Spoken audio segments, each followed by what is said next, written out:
احيانا انت تكون نفسيتك مرتاحة، صح جنيبي؟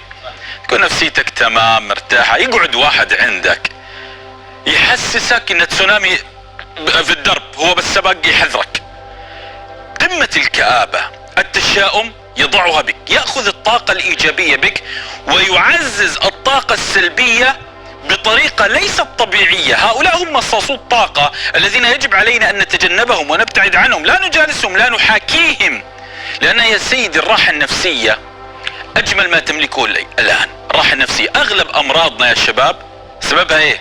الضغط النفسي، الجلطة، وش السكتة، هذا أغلب. أنا جلست مع الطبيب قال لي أغلب أمراضنا ليست بسبب الأطعمة فقط، بل أغلب الأمراض التي تجتاح الجسد هي التفكير والضغوط النفسية على الإنسان.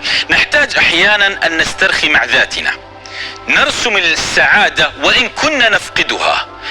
أذكر قرأت رواية سابقا يقول أحدهم يروي عن نفسه حينما فقد في الغابة، فيقول من شدة الجوع كنت أرسم الطعام على التراب. من شدة الجوع يقول كنت أرسم الطعام على التراب، يكذب على نفسه في سبيل أن يشبع نفسه.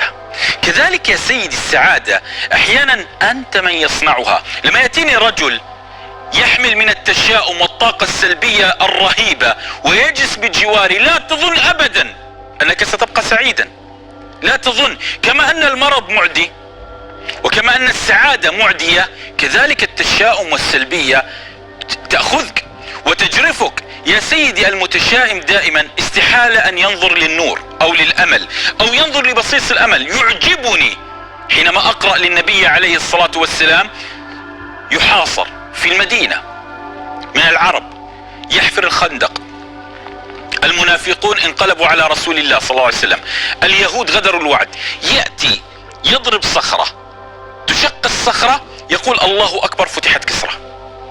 قمة الأمل والطاقة الإيجابية زرعها في الصحابة، قمة الأمل زرعها حتى في العصاة. يعجبني حينما أقرأ للنبي صلى الله عليه وسلم فيأتي أحدهم يشرب خمر يضربه ويقيم عليه الحد جلد، فيقول رجل لعنه الله، فيقول عليه الصلاة والسلام لا تلعن إنه يحب الله ورسوله. تخيل أنا عاصي، تصور أنا من شربت الخمر وسمعت هذا الحديث. قمة الطاقة الإيجابية التي تدخل بي وتسيطر علي. نعم أنا عاصي، المجتمع نظر إلي يا رب أني أكرهك وأنت تعلم أني أحبك. قمة من يزرع الإيجابية في قلوب الناس. يعجبني حينما جاءت امرأة للنبي صلى الله عليه وسلم تخبره أن ابنها مات بالخطأ، قتل بالخطأ في المعركة، ضرب بسهام المسلمين وليس بسهام الكفار، فتقول عليه الصلاة والسلام يا رسول الله أخبرني أين ابن الساعة، هذا الآن أخبرني أين ابن الساعة الآن وإلا سيرى الله صنيعي. بمعنى سأشق الجيوب وألطم الخدود. لم يكن أنذاك قد حرم. فقالت يا رسول الله أخبرني أين ابن الساعة، ابني قتل بسهام المسلمين، أخبرني أين يا ابني، هل تقبل الله الشهيد؟ أخبرني أين ابن الساعة أو سوف يرى الله صنيعي. فقال عليه الصلاة والسلام أهبلتي، ليست جنة بل جنان، ابنك أصاب الفردوس الأعلى. قمة الإيجابية زرعها في المرأة الباكية التي جاءت تريد أن تشق الجيوب وتلطم الخدود خوفا على مصير ابنها، لكن زرع بها صلى الله عليه وسلم الإيجابية. عائشة تخبر النبي صلى الله عليه وسلم من منا لا يكره الموت، كلنا يكره الموت، سلبية. فيزرع النبي صلى الله عليه وسلم الإيجابية، لا يا عائشة من أحب لقاء الله أحب الله لقاءه. نسينا الموت وأصبحنا نشتاق لله. قمة الإيجابية. فيا سيدي اجعل معي الإيجابية أن النار نور، وأن السحاب مطر، وأن المرض يعقبه صحة، وأن الفقر يعقبه غنى، وأن الظلام يعقبه نور. هكذا هي الحياة. لا شيء يستمر على حاله من سنن الله، أنه لا يستمر على حاله أحد إلا هو جل وعز. غني يفقر، فقير يغنى، مريض يصح، صحيح يمرض. هذه الحياة. يمشي فيصاب بعدم المشي. هكذا هي الحياة. فلا تتكئ على بقاء أحد أو استمرارية أحد. ملوك ورأينا ما رأينا ما فعل الله بهم. فرعون أدماه وأغرقه الله في اليم. قارون خسف الله به وبداره الأرض.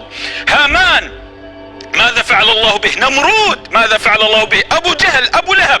وأناس كبلال كان يعاني ما يعانيه مع أمية، يأخذه ويضربه ويعاقبه ويعذبه، ويأبى الله إلا أن يصعد بلال الكعبة على رؤوس الأشهاد وكبار الصحابة أمام عينيه، ويقول الله أكبر الله أكبر.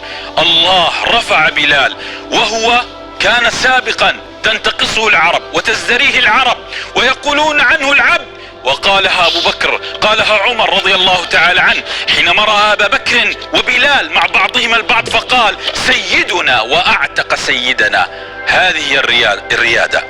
اصنعوا الطاقة الإيجابية مع أنفسكم، لا تكونوا كمن يرى مع النار حرق ألم، ولا تكونوا من يرى مع السحب برد، بل دائما ازرع الإيجابية. لهذا يا سيدي لا تجالس مصاصي الطاقة، لا تجالسهم، ابتعد عنهم ما استطعت.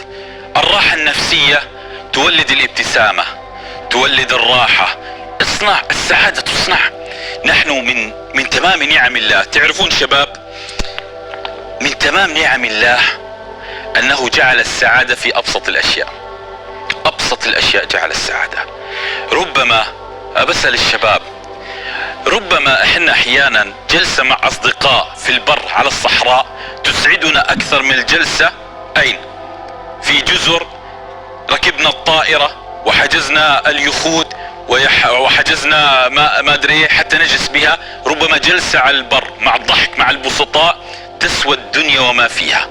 ربما جلسة مع الاسرة تسوى اجمل جلسة ولو جلست في اجمل كافيه او مقهى او غيره.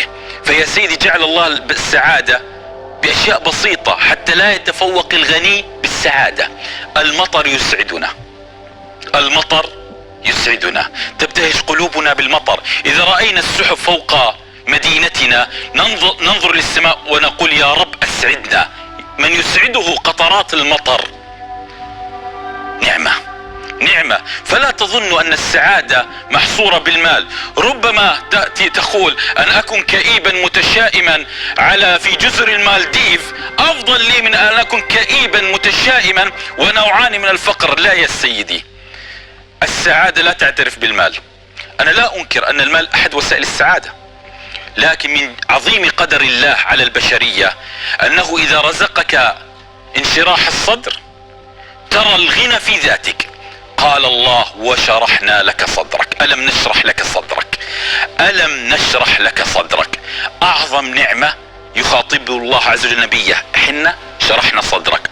وخرج صلى الله عليه وسلم من بيته جائع وربط على بطنه الحجر من شدة الجوع، ويقول الله ألم نشرح لك صدرك، لأن الله عز وجل جعل انشراح الصدر النعمة. ماذا قال موسى حينما أراد الذهاب لفرعون؟ رب اشرح لي صدري. يا سيدي دائما والله لو رأيت الدنيا مساحتها شبر وشرح الله لك صدرك ستراها بسعة السماء. فلهذا لا تظن انشراح رصيدك في البنك، انشراح المحفظة أن تملأ مال وضيق الله عليك الصدر أنك ستسعد. لا، إذا الله عز وجل شانه كتب انشراح الصدر لأحد كتب له السعادة الأبدية الأزلية، وأنه هو أضحك وأبكى. لهذا سلوا ربكم انشراح الصدر، وجالسوا أناس ميزتهم انشراح الصدر. أحب أن أجالس الرجل الذي أرى به، الذي يريني الموت لقاء المولى والجنة. أحب أن أجالس رجلا يريني أن الموت هو لقاء الله ولقاء الجنة. أحب أن أجالس الرجل الذي يرى بي الفقر إنما هي بداية النجاح والعمل والتألق والغنى. أحب أن أجالس رجل أن يريني أن الجوع الذي أعاني به هو بداية السعي وطلب الرزق. أحب هذا الرجل. هذا الرجل هو الطاقة الإيجابية لدولة نفسك، لمملكة نفسك. إذا رأيتم رجلا بهذا الفكر نصيحة مني تشبثوا به.